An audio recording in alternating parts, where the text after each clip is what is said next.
पुण्याहून आज सकाळीच आम्ही घरी पोचलो.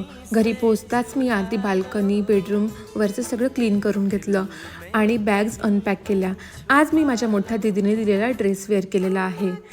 बहिणी असल्याचा हाच तर फायदा होतो आणि आशूने मला सजेस्ट केलं होतं की ब्राऊन चप्पल चेंज कर आणि मग तिच्या म्हणण्याप्रमाणे मी एक सुंदर अशी सँडल घेऊन आली.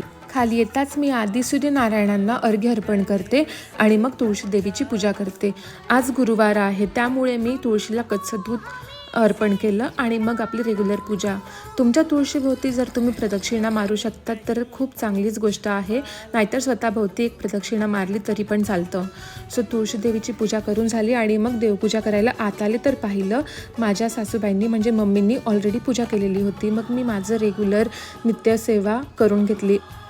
उंबरठा स्वच्छ धुवून हळदी कुंकवाने पूजा केली आणि आजचा मी हा डेली रुटीनचा व्लॉग का शेअर करते याचं रिझन मी तुम्हाला नेक्स्ट व्लॉगमध्ये सांगेल.